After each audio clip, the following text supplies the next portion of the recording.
नमस्कार दोस्तों, स्टडी 91 पर आप सबका हार्दिक स्वागत अभिनंदन है। आप सब शानदार महत्वपूर्ण प्रश्नों के जबरदस्त श्रृंखला से रूबरू होंगे, ठीक ना। तो सभी लोगों से विनम्र निवेदन है कि क्लास को शानदार तरीके से देखिए। मैं सिर्फ इतना ही कहना चाहता हूं, आप सब देखे होंगे कि बीपीएससी के पेपर में वही प्रश्न जो मैंने पढ़ाए, मुझे गर्व होती है कि मैंने पढ़ाया है, आप सबको प्रश्न आए। बाकी बच्चे बहुत ढेर सारे कमेंट मुझे व्यक्तिगत तौर से भी किए, ये बहुत खुशी लगती है, ठीक ना। तो आप सबसे भी विनम्र निवेदन है, मैं बार बार पिछली क्लास में भी कहा है, आज भी कह रहा हूं कि पढ़िए, बस बाकी की चीजें मेरे ऊपर छोड़ दीजिए।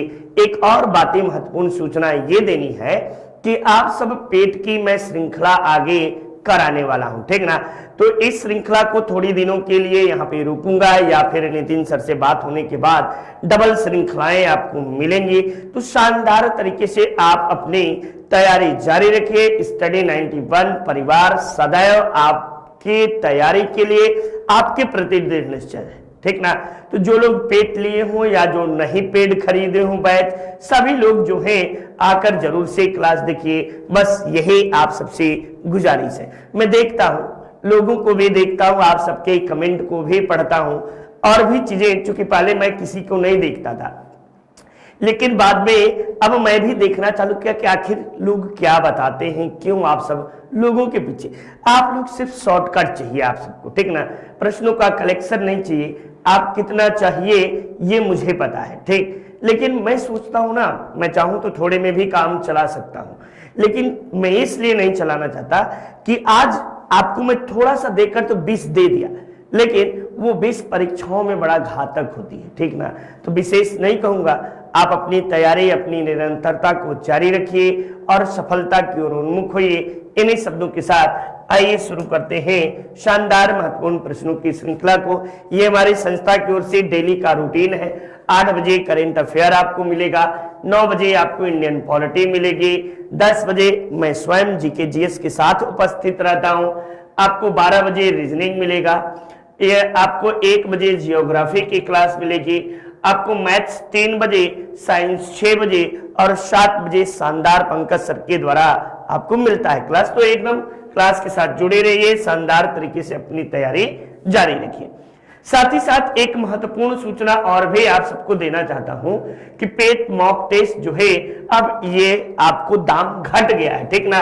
इस पे आपको 100 रुपए का डिस्काउंट मिलेगा, याद रखिएगा सब लोग, ठीक। इस पे 100 रुपए का डिस्काउंट मिलेगा और आपको जो है यही कोर्स 250 रुपए में 249 ही कर लो, ठीक ना, 249 रुपए में शानदार तरीके से आपको मिलेगा। तो एकदम अपनी तैयारी जारी रखिए और अभी भी आपको 15 दिन मॉक टेस्ट के लिए समय है। आप ज्यादा से ज्यादा जितना प्रैक्टिस करोगे, चीजों को जितना रिमाइंडर के रूप में आपके पास आएंगे, आप उतना पढ़ोगे। नेक्स्ट देखो बेटा, देखिए सूची 1 को सूची 2 से मिलान करने के लिए दिया गया है और ये सूची 1 को 2 से मिलान करना है। तो अगस्ता मलाई ये कहां है, तो ये केरल और तमिलनाडु के सीमा पर अगस्ता मलाई आपको है। दिहांग देबांग कहां है, तो सबको पता है दिहांग देबांग नदी भी है और ये ब्रह्मपुत्र की सहायक नदी है। उसके अलावा ये जैव आरक्षित क्षेत्र जो है असम में है। मानस आपको कहा है, तो अरुणाचल प्रदेश में बेटा। आपको एक मिनट गलती हो गया, एक मिनट लाल, ये देखो, ये पहला तो सही बताया, ये देखिए कहां से गलती हुई। अगस्ता मलाई ये आपको केरल में, दिबांग दिहांग अरुणाचल प्रदेश में, मानस आपको असम में, नोक्रेक आपको जो है मेघालय में। तो इस तरह से आप पहले का तीसरा, दूसरे का दूसरा, तीसरे का चौथा और चौथे का पहला ये कर सकते हैं। 3 2 1 4 1 3 2 4 1 ऑप्शन संख्या आपको 2 इज योर राइट आंसर, ठीक ना। 2 जो है ये बिल्कुल शानदार सा जवाब है।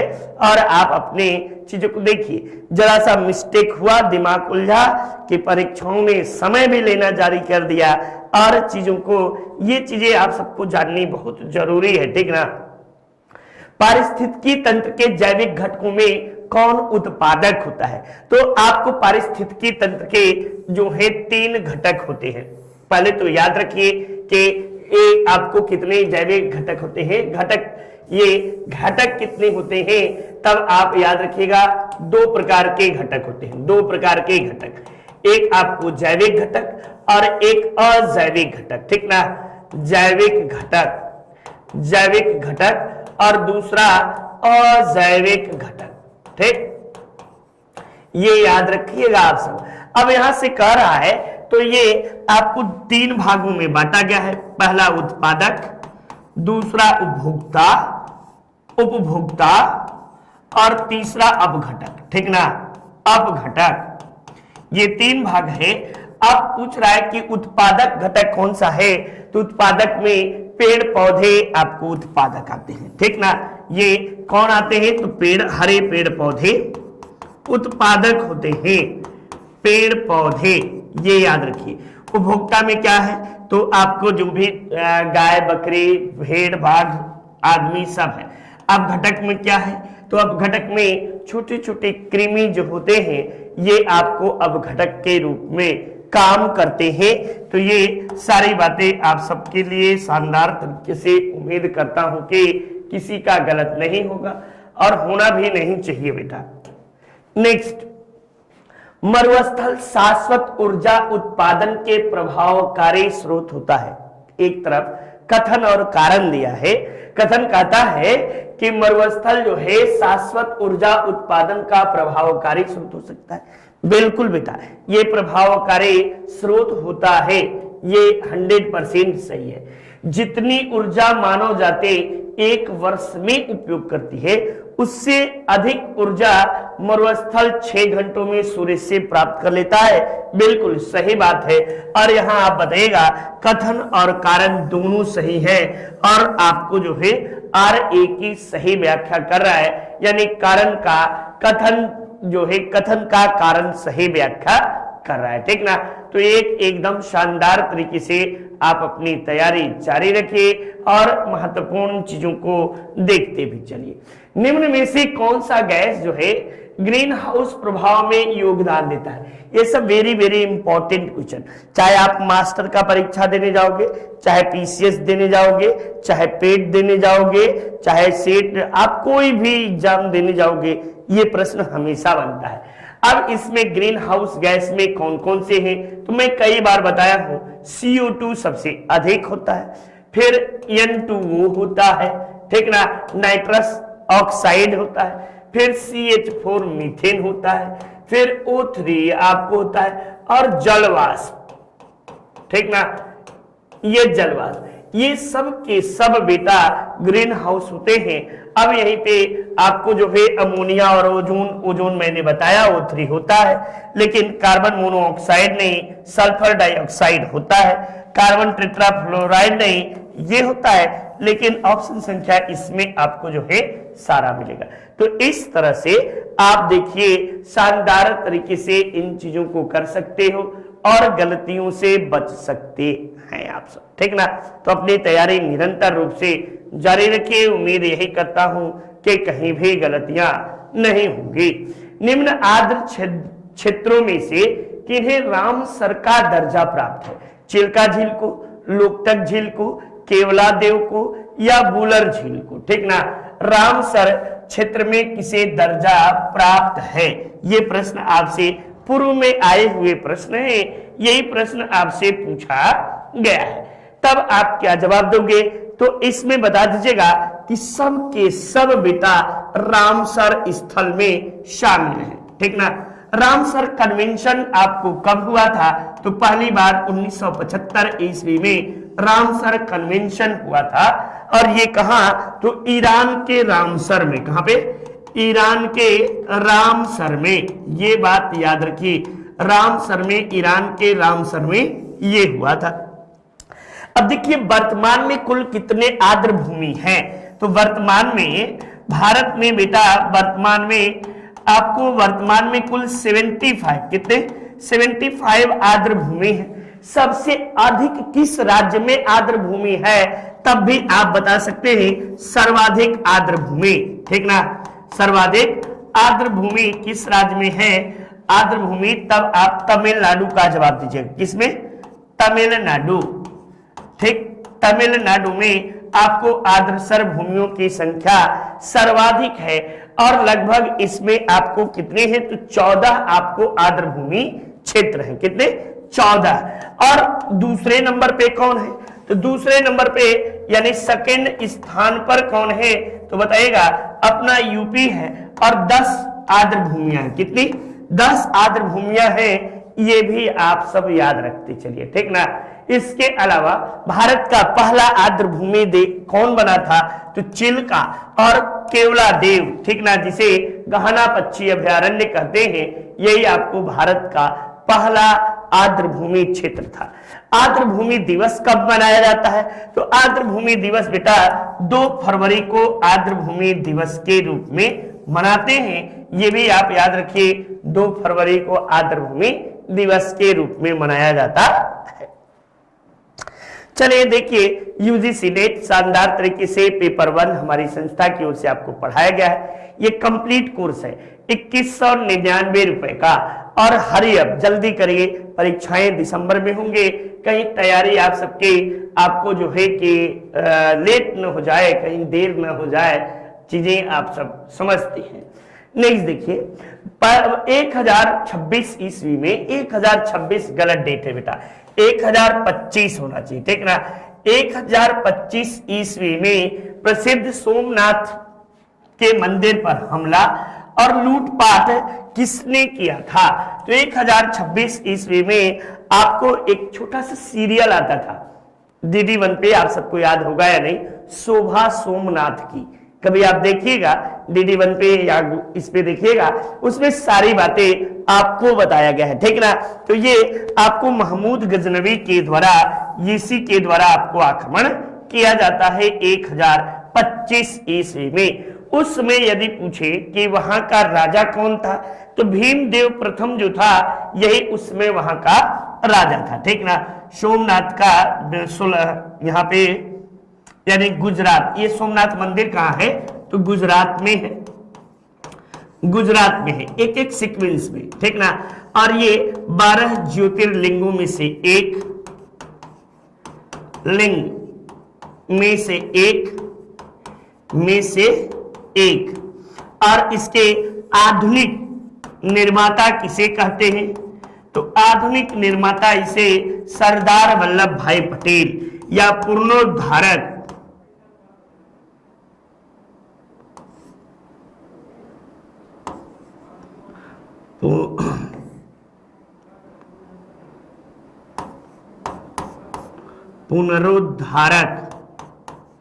किसे, तो सरदार पटेल को, सरदार पटेल को, ठीक ना, ये याद रखिएगा।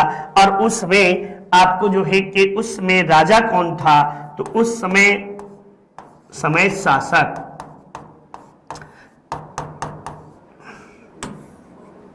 शासक कौन थे, किसी को याद है, भीम प्रथम, ठीक ना, भीम प्रथम, ये आपको शासक हुआ करते थे। आपको जो है इनका यदि कार्यकाल देखोगे तो 1022 से लेकर 1064 ईस्वी तक भीम प्रथम के द्वारा शासन किया जाता है। ये आपको चालुक्य सोलंकी वंशीय रहते हैं, क्या रहते हैं, तो चालुक्य सोलंकी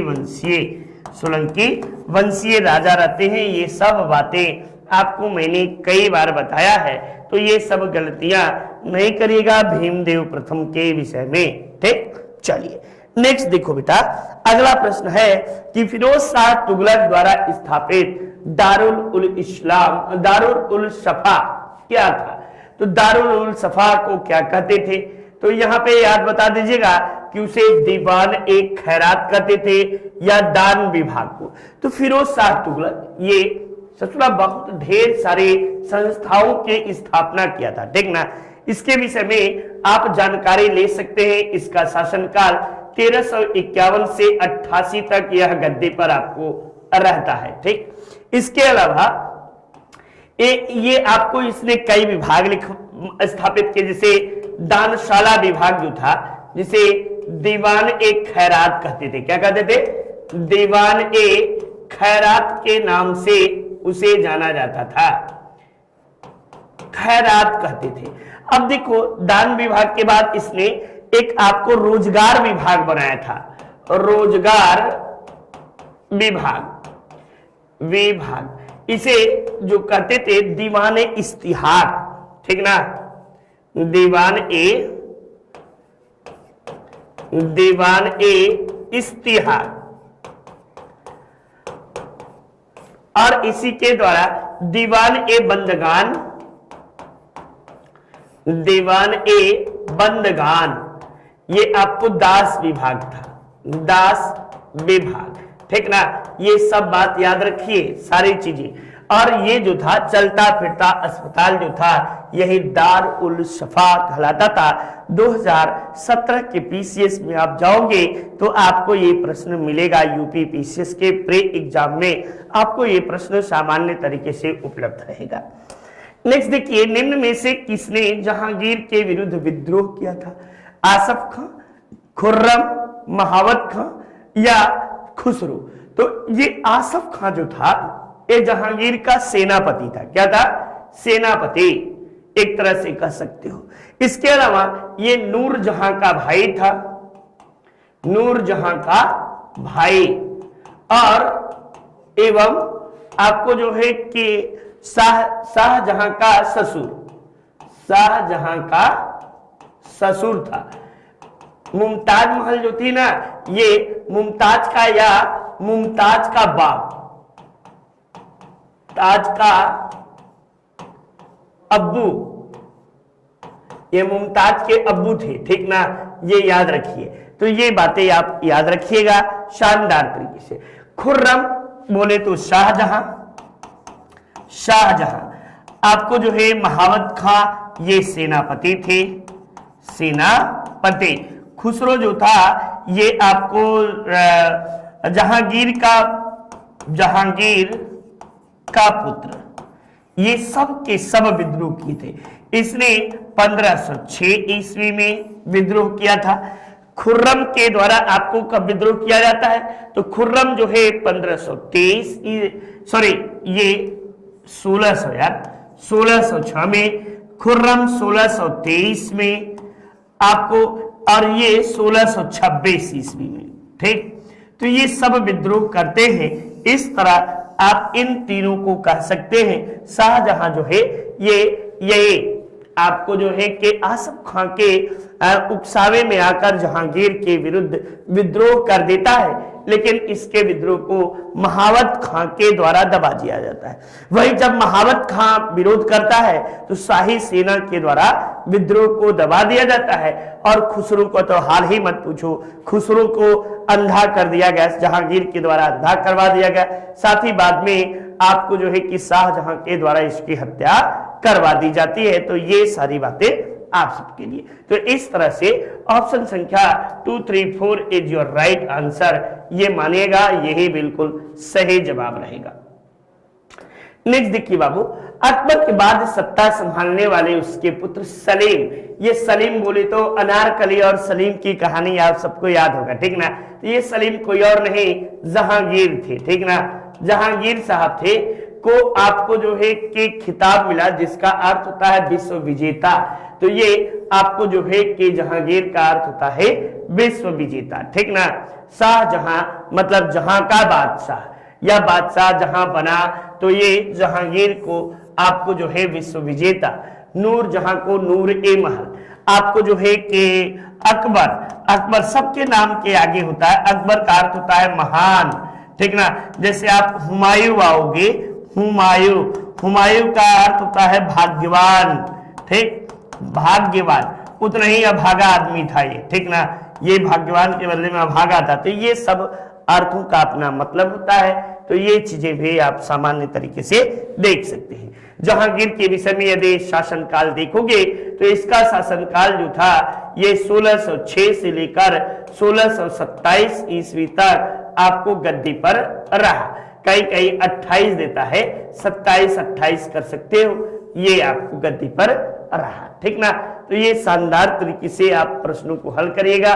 ये आपको जो है कि जहांगीर अकबर का एकमात्र ऐसा पुत्र था जो गद्दी का उत्तराधिकारी था। बाकी 3-4 और थे, लेकिन सब धीरे धीरे खत्म हो जाते हैं। ठीक, UP triple S C PET exam शानदार मॉक टेस्ट, अब भी मौका है, मौके को चूकिएगा नहीं, मौके पे चौका लगा लीजिए आप सब और भरपूर इसका लाभ मिलेगा। ठीक ना, इन चीजों का भरपूर लाभ आपको मिलेगा, ये आपसे वादा करते हैं कि आपको कहीं भी कोई भी परेशानी नहीं आएगी।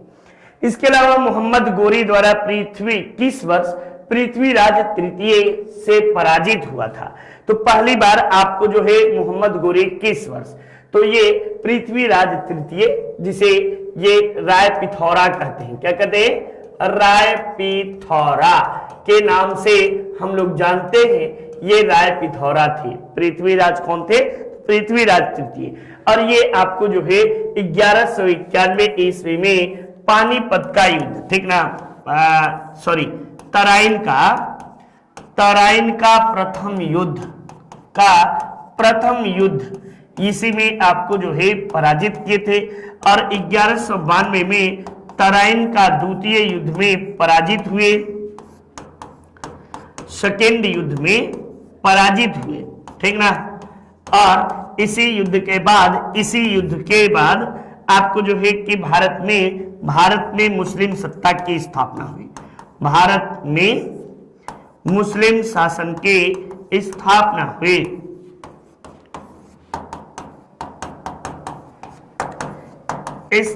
ठीक, तो ये सब बात आप सब याद रखिए, बाकी की चीजें बहुत कठिन नहीं है, बस कॉन्सेप्ट को समझना है, चीजों को धीरे धीरे चलिए, जल्दी में मैं भी बोलता हूं तो चीजें मिस्टेक होती है, इसलिए आराम से प्रश्नों को करिए। एक जो है कि सफल और एक देखिए अधिकारी बनने जा रहे हैं, अधिकारी बनने के लिए कुछ गुणों का होना नितांत जरूरी है और जीवन में भी सफलता प्राप्त करने के लिए धैर्य की बहुत जरूरत होती है। किसी भी कार्य में आप जितना जल्दबाजी करेंगे गलतियां होने की संभावनाएं भी उतनी ही ज्यादा होती है। तो किसी भी चीज को और खासकर व्यक्तिगत जीवन में बड़े धैर्य के साथ चीजों को सीखिए और उसका इम्प्लीमेंटेशन भी करिए। उम्मीद यही करता हूं कि किसी को किसी भी तरह की बहुत समस्याएं जीवन में नहीं आएंगी। ठीक ना, यदि आप अपने सही राहों पर चलते हैं तो। नेक्स्ट देखिए, दिल्ली में अलाउद्दीन खिलजी के शासनकाल की अवधि का क्या थी? तो ये सब प्रश्न आपको उम्मीद करता हूं कि कोई भी विद्यार्थी ऐसा नहीं होगा जिसको न आए। ठीक ना, अब यहीं पे हम लोग खिलजी वंश के विषय में देखते हैं। ठीक ना, खिलजी वंश, और खिलजी वंश जो है इसके आपको इसका समयावधि कब रहता है? तो ये आपको जो है 1296 से लेकर 1300 आपको जो है 16 ईस्वी तक 20 तक, ये सॉरी सब 90 से ये आप 1320 कर लीजिए। ठीक ना, ये आप याद रखिए। अब देखो यहीं से चूंकि अलाउद्दीन खिलजी का मैं बताने लगा था 1296, अब यहाँ पे इस वंश के स्थापना किसने की? तो जलालुद्दीन फिरोज खिलजी, जलालुद्दीन फिरोज खिलजी। ठीक ना, फिरोज खिलजी, इसी के द्वारा आपको जलालुद्दीन फिरोज खिलजी के द्वारा इसका शासनकाल देखा जाए तो 1290 से 1296 ईस्वी तक ये गद्दी पर रहा। ठीक, और अलाउद्दीन की बात की जाए तो ये जो था कि जलालुद्दीन का दामाद भी था और भतीजा था, या जलालुद्दीन का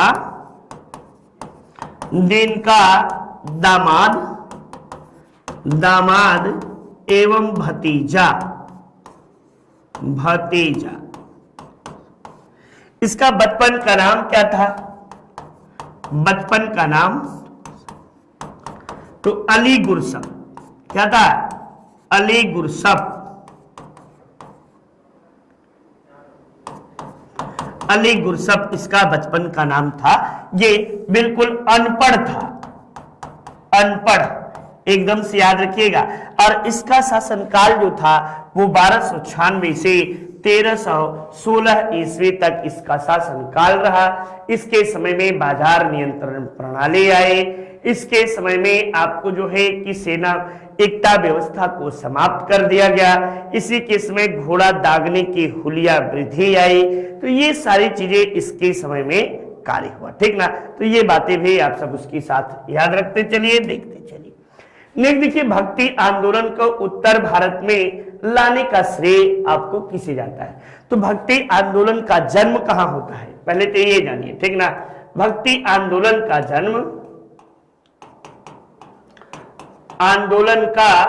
जन्म, इसका जन्म दक्षिण भारत में होता है बेटा, ठीक ना। दक्षिण भारत में आपको होता है। किसके समय में होता है? तो पल्लवों के शासनकाल में,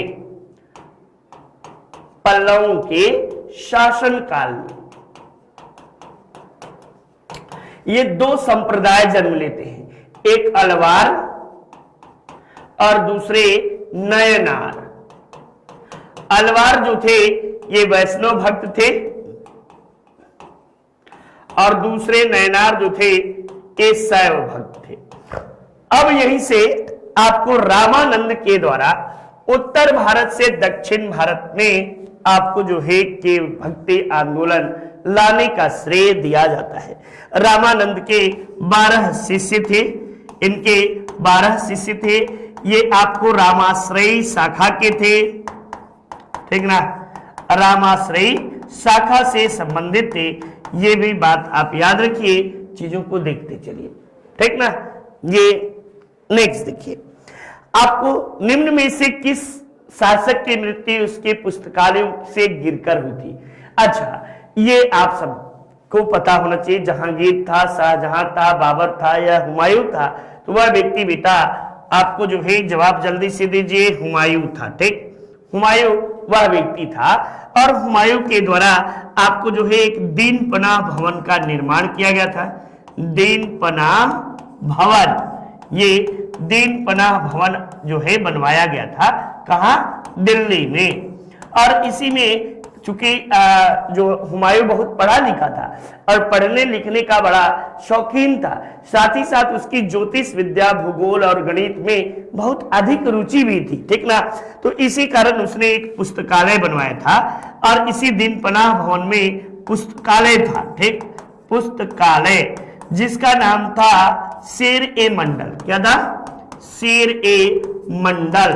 और इसी शेर ए मंडल की सीढ़ियों से गिरकर जो है इसकी मृत्यु हो जाती है। इसकी मृत्यु पर जो है लेनपुल लिखता है, इसकी मृत्यु पर लेनपुल लिखता है। यह जिंदगी भर लुढ़कता रहा, लुढ़कते लुढ़कते लुढ़क गया, ठीक ना। ये यानी जिंदगी भर ये लुढ़कता रहा, लुढ़कते लुढ़कते लुढ़क गया का मतलब अंतिम रूप से ये कभी भी इसके जीवन में स्थायित्व तो नहीं आया। बात बस इतना ही है, ठीक। चलिए नेक्स्ट देखो अगले प्रश्न में, ये यूपी पेट शानदार श्रृंखला हमारी संस्था की ओर से आपको दिया गया है। महाबचत ऑफर है, डिस्काउंट यूज कूपन है, 500 से अधिक आपको जो है कि डिस्काउंट के कूपन दिए गए हैं। आप अब भी मौका है, परचेज कर सकते हैं। साथ ही साथ कम्बो ऑफर, ये हमारी संस्था की ओर से अब गारंटी के साथ कह सकते हैं कि कितने प्रश्न आए हैं इसके भी जवाबदेही हम सबके बनते हैं। और आप प्रश्नों को देखिएगा, परीक्षाओं में मिलाइएगा, आपको कहां तक चीजें समझ में आ रही हैं इसका भी हमें गर्व की अनुभूति होगी, ठीक ना। इसके अलावा प्रैक्टिस सेट हमारी संस्था की ओर से दिया गया है, आप इस प्रैक्टिस सेट को जरूर से करिए और उम्मीद करते हैं कि आप सब शानदार तरीके से अपने अध्ययन को जारी रखे होंगे और खूब पढ़ भी रहे होंगे। नेक्स्ट देखिए, सिंधु नदी अपवाह तंत्र के संदर्भ में निम्न में से कौन सा कथन सत्य है? सिंधु की कुल लंबाई 22.25 नहीं बेटा, ये 22 नहीं, यही गलत हो गया। 2880 किलोमीटर सिंधु की कुल लंबाई है, ठीक ना। कितनी है? 2880। तो ये ऑप्शन तो ऐसे ही बाहर हो गया। सिंधु नदी दमचौक के निकट भारत में प्रवेश करती है, बिल्कुल ये सही बात है। पंचनद सिंधु नदियों की मुख्य धारा मिठनकोट, पाकिस्तान के मिठनकोट, ये मिठनकोट कहां है? तो पाकिस्तान के मिठनकोट में है। इस तरह से ऑप्शन संख्या 2 इज योर राइट आंसर, यानी 2 और 3 ये दोनों सही है। सिंधु नदी की कुल लंबाई 2880 किलोमीटर है और सिंधु जो है हिमालय पार की नदी है। कहां की? हिमालय पार की, ठीक ना, हिमालय पार की नदी। ये भी याद रखिए, हिमालय क्षेत्र को पार करके बहने वाली नदी आपको जो है ये मानी जाती है। ये आप शानदार तरीके से ये याद रखिएगा, कहीं भी कोई भी गलती नहीं होगी। ठीक, चलिए ये इसको भी दमचौक को याद रखिए, दमचौक से भारत में प्रवेश करती है। साथ ही साथ सिंधु नदी के दाहिने तट पर लेह है, दाहिने तट पर लेह है, ठीक ना, ये भी बात याद रखिएगा। ले ये पीसीएस में, यूपी पीसीएस में आपको ये पूछ चुका है कि सिंधु नदी के किस तट पर ले है। सारे प्रश्न जितना बताता हूं ना व्याख्या, कहीं ना कहीं प्रश्न आए हुए रहते हैं और जो मेरे मन मस्तिष्क में चलता है मैं बोलता चला जाता हूं। ठीक, नेक्स्ट देखिए, नीचे नीदे नहीं भैया, नीचे दो कथन दिए गए हैं। ठीक, ये दो कथन दिए गए हैं, एक को कथन ए तथा दूसरे को कारणहार कहा गया। चलिए ठीक है, कथन ये कहता है कि पश्चिमी तट की तुलना में पूर्वी तट चक्रवातों से अधिक प्रभावित होता है, या भारत का पूर्वी तट उत्तर पूर्वी व्यापारिक हवाओं की मेखला में पड़ता है। अब उपयुक्त वाक्य के संदर्भ में निम्नलिखित में से आपको जवाब देना है कि कौन सा सही है बेटा। ठीक ना, सही कौन सा है, ए और आर दोनों सही है। चलिए अच्छा, नेक्स्ट देखिए, ए और आर दोनों सही है परंतु आर ए की सही व्याख्या नहीं कर रहा है, या ए सही है परंतु आर गलत है, या ए गलत है परंतु आर। तो देख बेटा, ए और आर दोनों सही हैं, ठीक ना, ये बात बिल्कुल सही है, लेकिन आर ए की सही व्याख्या भी नहीं कर रहा है। इसलिए ए और आर दोनों सही है लेकिन आर ए की सही व्याख्या नहीं कर रहा है।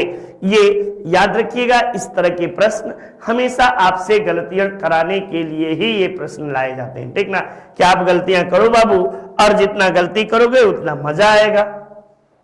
निम्नलिखित कथनों पर विचार करिए। दक्षिण भारत से उत्तर भारत की ओर मानसून की अवधि घटती है, या उत्तर भारत के मैदानों में वार्षिक वृष्टि की यात्रा पूर्व से पश्चिम की ओर होती है। अब यहां पर भी कथन और कारण देखिए कि उपयुक्त में से कौन सा कथन सही है।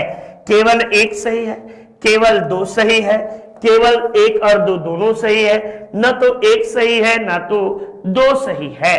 तब आप इस प्रश्न में क्या कहेंगे, तो भैया दक्षिण भारत से उत्तर भारत में, ये हमेशा देखो बेटा, ये आपको मानसून का ये चीजें आपको मिलती है। ठीक ना, ये जब भी आप मानसून ऐसे जाओगे तो ये पूर्वी क्षेत्र ये इस तरह से, तो ये देखोगे कि भारत में दक्षिण भारत से आपको जो है उत्तर भारत की ओर मानसून ये प्रवेश करता है। देखो ये हिंद महासागर में जल है और ये जल यहीं पे दाब बनाता है, ये पुनः यहाँ से ये मुड़ता है। ठीक ना, और ये मुड़ते हुए ये आपको जो है अरब सागर में पुनः यहाँ भारी दाब के कारण आपको जो है एक बार ऊपर की ओर चढ़ता है। ठीक ना, ऊपर की ओर जब चढ़ता है तो यही मेघालय है, और मेघालय में बारिश होती है।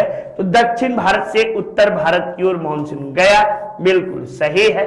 ठीक ना, और आपको धीरे धीरे अवधि जो है कम होना भी प्रारंभ हो जाता है। उत्तर भारत के मैदानों में वार्षिक वृष्टि की यात्रा पूर्व से पश्चिम की ओर होती है। पूर्व से पश्चिम की ओर का मतलब है कि इधर से ये देखो, ये किधर से आ रही है, पूर्व से पश्चिम की ओर आ रही है कि नहीं, तो इसकी पूर्ति जो है ये पूर्व से पश्चिम, या यहाँ पर भी देखोगे तो पूर्व से पश्चिम की ओर ही भारत में प्रवेश करती है, खासकर उत्तर भारत में। जबकि अरब सागर के मानसून भी इधर वर्षा करते हैं, महाराष्ट्र, मध्य प्रदेश, कर्नाटक, केरल, इन सब क्षेत्रों में आपको वर्षा करते हैं, ये घबराने की बात नहीं। तब आप बताइएगा ए और आर दोनों कथन बिल्कुल बेटा सही है। ठीक ना, तो ये रहा। नेक्स्ट देखिए, नीचे दो कथन दिए गए हैं, एक को कथन ए, दूसरे को आर। आज कथन और कारण का प्रश्न है, चूंकि सिविल में बहुत ज्यादा इससे संबंधित प्रश्न पूछे गए, और ये सब प्रश्न जो विगत परीक्षाओं में आपके आए हुए हैं उन्हीं प्रश्नों की श्रृंखला, ये मैं कोई अलग से पैदा नहीं किया हूं। ठीक ना, ये प्रश्न वही हैं जो परीक्षाओं में पूछे गए हैं। हिमालय की मिट्टियों में ह्यूमस की मात्रा पाई जाती है? नहीं बेटा, हिमालय की मिट्टियों में ह्यूमस की मात्रा नहीं पाई जाती, ठीक ना। पहली कारण गलत हो गया। हिमालय में सर्वाधिक वन आच्छादित है, ये बिल्कुल सही है, ठीक ना, ये सही है। तो आप कह सकते हैं ये सही है परंतु आर गलत है, ये बात आप कह सकते हैं। या ये सही है ये गलत है परंतु आर सही है। तो इस तरह से ऑप्शन संख्या 4 इज योर राइट आंसर होगा, ठीक ना, क्योंकि ए गलत है आपको जो है और आर सही है, ठीक। और इसीलिए हॉट स्पॉट, ये पूर्वी घाट को जो है, पूर्वी घाट हिमालय को हॉट स्पॉट की श्रेणी में रखा जाता है। नेक्स्ट, ये वीडियो के एग्जाम होने वाले हैं और आप सबके लिए शानदार हमारी संस्था की ओर से मॉक टेस्ट लॉन्च किया गया है। आप इस मॉक टेस्ट को परचेज कर लीजिए और थोड़े ही दिन में आपको क्लास में मिलना चालू हो जाएगा, ठीक ना। क्योंकि जब तक आप सब एक बल्क में नहीं हो जाते तो उससे आपको जो है कि नुकसान होता है। और आप सब भी अपना टेस्ट दीजिए, देखिए कि कितना चीजें पा रहे हैं। देखिए, निम्न कथनों पर विचार करना है। अच्छा, जहां 250 से अधिक वर्षा होती है उसे क्या कहते हैं? तो उसे बेटा उष्ण कटिबंधीय आर्द्र पर्णे आपको कहते हैं, या उष्ण कटिबंधीय आपको आर्द्र सदापर्णी कहते हैं, या उष्ण कटिबंधीय शुष्क सदापर्णी कहते हैं, या नम कटिबंध उष्ण कटिबंधीय नम सदापर्णी कहते हैं। ये सिंपल सा बात है। जहां आपको अधिक वर्षा होती है, जहां वर्षा तापमान जो है 25 से 27 डिग्री, ये मैंने पेट की बुक में बड़े अच्छे से बताया है, ठीक ना। पेट आपको जो है जलवायु में जाएंगे, वहां देखेंगे तो हर एक बातों को मैंने बताया है। और इसके पत्ते नहीं होते हैं, तो ये आपको किस प्रकार के वृक्ष कहलाते हैं तब बताएगा। उष्ण कटिबंधीय आपको जो है कि ये सभी उष्ण कटिबंधीय नम सदापर्णी वन के नाम से जाना जाता है, ठीक ना।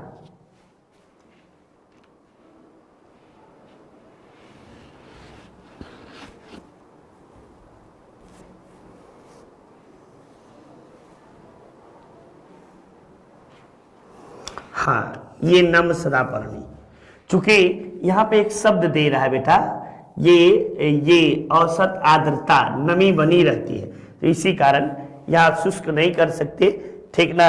नम सदापर्णी वन कहते। नेक्स्ट, सूची 1 को सूची 2 से सम्मिलित करिए और नीचे दिए गए कूट को मिलान करिए। देखिए, पतझड़ वन कहाँ है? तो राजस्थान में आपको मिलेंगे। कच्छ प्रकार के वन कहाँ मिलेंगे? तो सुंदरबन डेल्टा में।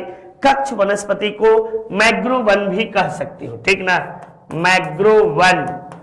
मैग्रो वन प्रकार की वनस्पतियां आपको कहां मिलेंगे? तो यहां मिलेंगे।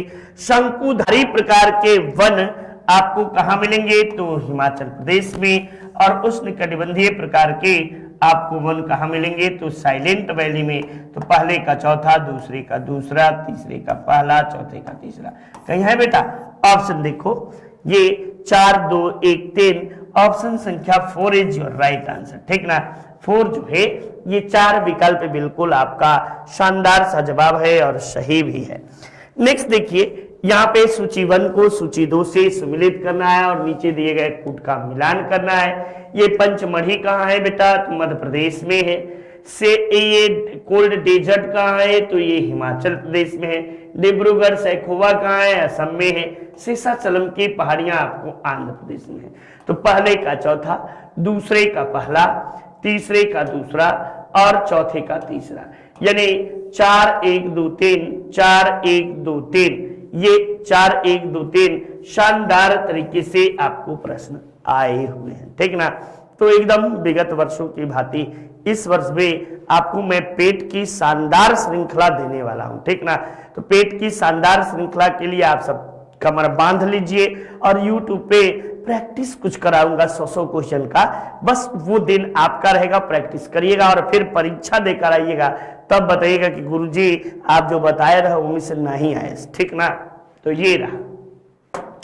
नेक्स्ट देखो, भारतीय प्लाईवुड उद्योग अनुसंधान प्रशिक्षण संस्थान कहाँ है? तो देहरादून में भारतीय वन अनुसंधान संस्थान, भारतीय वन अनुसंधान संस्थान, अनुसंधान संस्थान आपको है।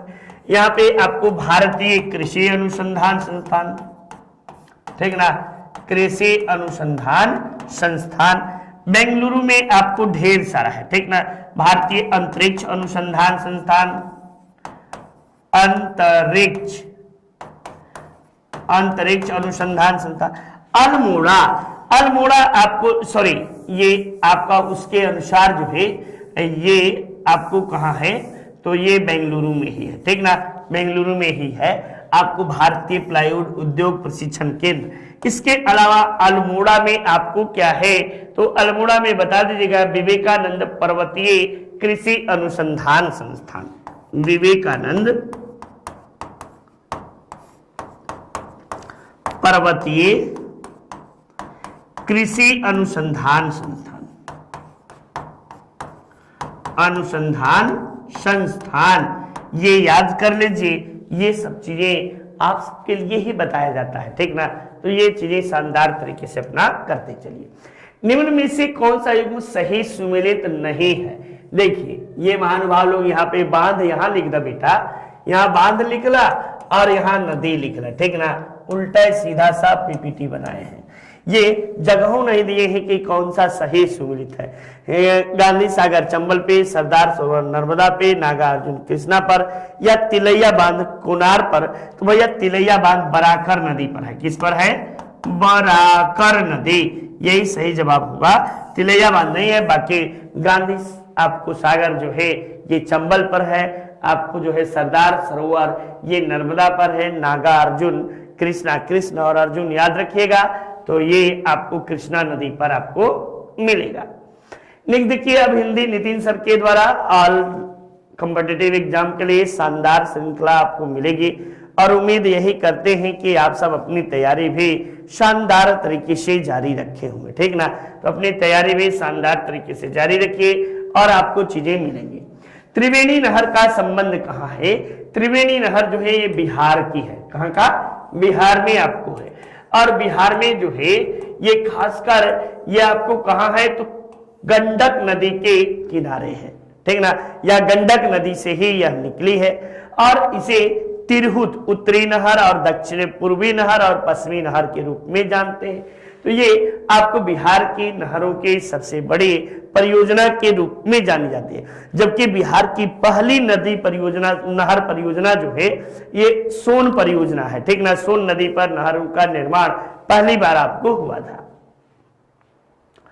नेक्स्ट देखो बेटा, सूची 1 को सूची 2 से मिलान करना है, एक तरफ स्थानांतरित इसे कर्तन दहन, इसे देख लेना बेटा, कर्तन दहन प्रणाली भी कहते हैं, ठीक ना, प्रणाली के नाम से भी इसे जाना जाता है और इसके कारण जो है कि मृदा को काफी नुकसान भी होता है, ठीक ना। ये आपको देखिए पश्चिमी घाट में कुमारी के नाम से जानी जाती है, ठीक ना।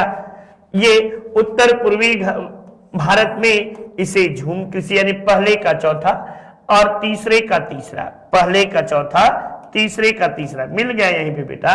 और आपको पूर्वी राजस्थान में इसे वाल्टेर के नाम से और मध्य प्रदेश छत्तीसगढ़ में डाहिया के नाम से यह जाना जाता है, ठीक। तो यही उम्मीद करते हैं कि आपको जो है गलतियां ना के बराबर होंगी, ठीक ना, सही है। ये पहले का चौथा, दूसरे का दूसरा, तीसरे का तीसरा, ठीक, और चौथे का पहला, ठीक।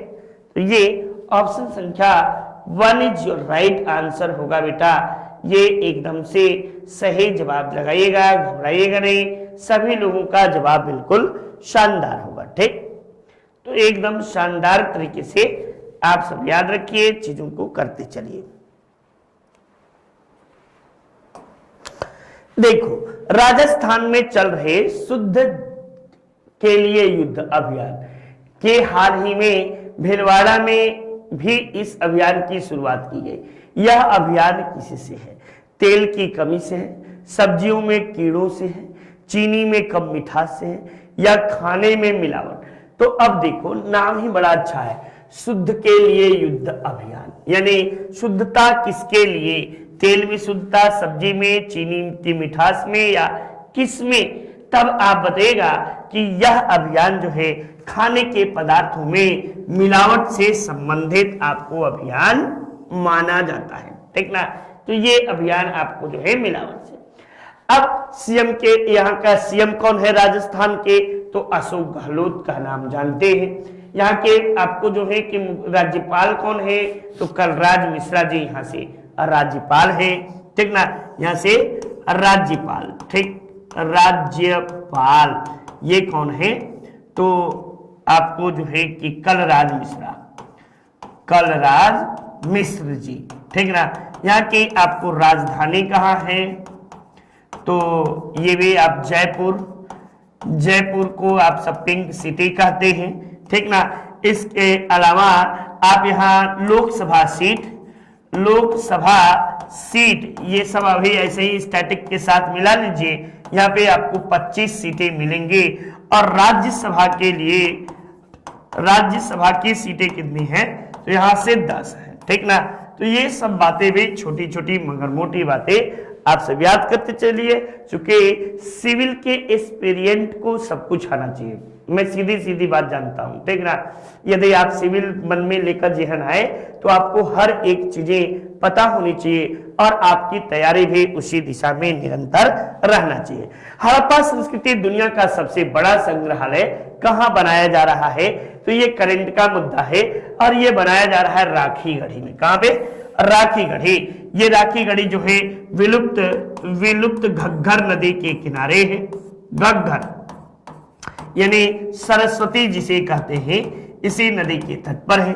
ये सिंधु सभ्यता का सबसे, भारत में स्थित सबसे बड़ा स्थल, भारत में स्थित सबसे बड़ा स्थल, सबसे बड़ा स्थल के रूप में इसे जानते हैं। तो ये बातें भी आप सब याद रखिए। राखीगढ़ी हरियाणा में है और यहीं पे आपको करंट का है सबसे बड़ा संग्रहालय बनाया जा रहा है, ठीक। नेक्स्ट देखिए, ये नितिन सर के द्वारा हैंड राइटेड नोट्स है। शानदार, नितिन सर का मेहनत किसी से छिपा नहीं है। हर एक बात को उन्होंने बड़े ही शानदार तरीके से और शालीनता के साथ पढ़ाया है। प्राचीन इतिहास, मध्यकालीन, आधुनिक, सामान्य हिंदी, इंडियन ज्योग्राफी, भारतीय राज्य व्यवस्था, ये सारे मैटर उनके द्वारा जबरदस्त तरीके से पढ़ाया गया है। आप सबको पढ़ने की जरूरत है और पढ़ सकते हैं। हाल ही में केंद्रीय गृह मंत्री अमित शाह ने कहां पर बायो इथेनॉल आपको परियोजना का शिलान्यास किया।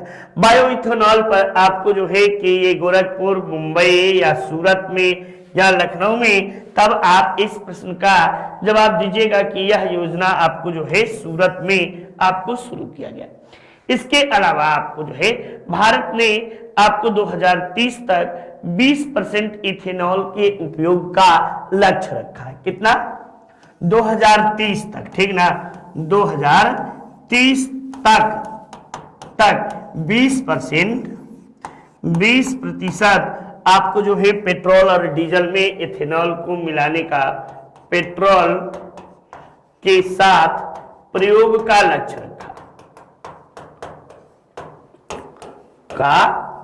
लक्ष्य रखा, यानी लगभग जो है इथेनॉल का निर्माण कितना, तो 30 आपको जो है 20% करने का लक्ष्य रखा गया है।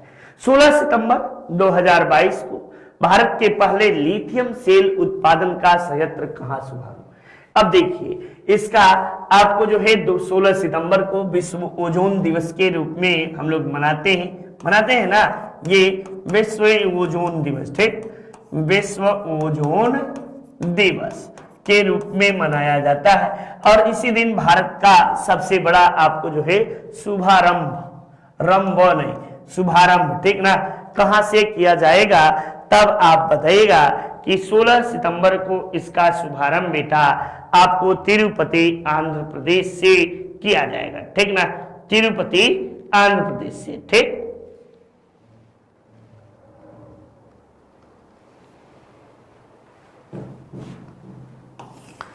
अब दुनिया में लिथियम का सबसे बड़ा भंडार, ये प्रश्न पूछ सकता है, ठीक ना। दुनिया में लिथियम का सबसे बड़ा भंडार, सबसे बड़ा भंडार।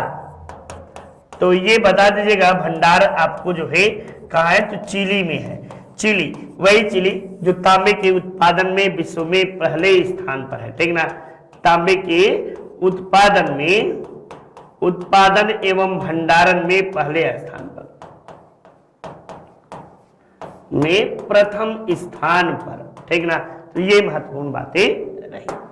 नेक्स्ट देखिए, अमृत सरोवर झीलों के निर्माण में देश के राज्यों में शीर्षस्थ स्थान किसने किया है, तो बाबा योगीनाथ की सरकार और अपना प्रदेश उत्तम प्रदेश उत्तर प्रदेश के द्वारा आपको जो है अमृत सरोवर योजना, इसकी शुरुआत आपको कहां से की गई, तो शुरुआत जो है इसकी शुरुआत कहां से, रामनगर से, रामगढ़ से, कहां से, कोई बताए। इसकी अमृत सरोवर योजना की शुरुआत आपको कहां से की गई थी, तो रामपुर यूपी का बेटा, ठीक ना। रामपुर जिला जहां से आप सबको पता होगा कि आजम खां का क्षेत्र है, ठीक ना। बाबा आजम खां का क्षेत्र है, लेकिन आजकल इनका थोड़ा प्रभाव कम हो गया है, ठीक। अमृत सरोवर झील, ये याद रखिएगा। प्रथम अमृत सरोवर झील भी आपको यहीं से, इसकी शुरुआत 24 अप्रैल 2022 को आपको शुरुआत हुई थी, 24 अप्रैल आपको 2022, ये डेट भी, क्योंकि ये सब परीक्षाओं में आपके करंट के आने की अति संभावना बनती है, ठीक ना। उत्तर प्रदेश का भी ये करंट हुआ और देश का भी। हाल ही में किस चिड़ियाघर को भारत का सर्वश्रेष्ठ चिड़ियाघर घोषित किया गया, तो वह आपको संजय गांधी राष्ट्रीय उद्यान, दार्जिलिंग या सज्जनगढ़ या आपको केवलादेव, तब बताएगा कि दार्जिलिंग चिड़ियाघर जो था, जू जो था, यही आपको, ये कहाँ है, तो पश्चिम बंगाल में है, ठीक ना। पश्चिम बंगाल में है और ये भारत का दूसरा सबसे बड़ा आपको जू है, चिड़ियाघर या जू है। अब देखो दूसरा, लेकिन पहला आपको जब पूछे कि पहला सबसे बड़ा कौन सा है, तब क्या जवाब दोगे, तब बताना कि अरिगनार अन्ना जूलॉजिकल पार्क। ये याद रखिएगा कौन सा, अरिगनार अन्ना जियोलॉजिकल पार्क,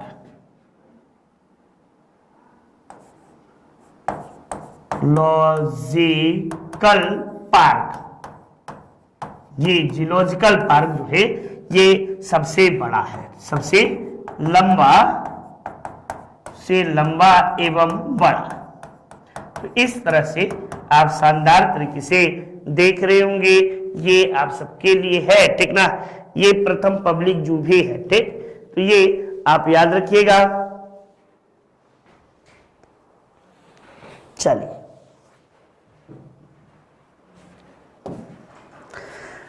तो उम्मीद करते हैं कि आप सब शानदार तरीके से बढ़े और आगे भी इसी तरह आप अपने अध्ययन को जारी रखेंगे।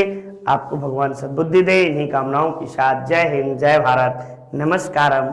आप सबको मन लगा के पढ़ते रहिए, आगे बढ़ते रहिएगा। पढ़ेगा इंडिया तभी तो बढ़ेगा इंडिया। शानदार, जबरदस्त, नमस्कार।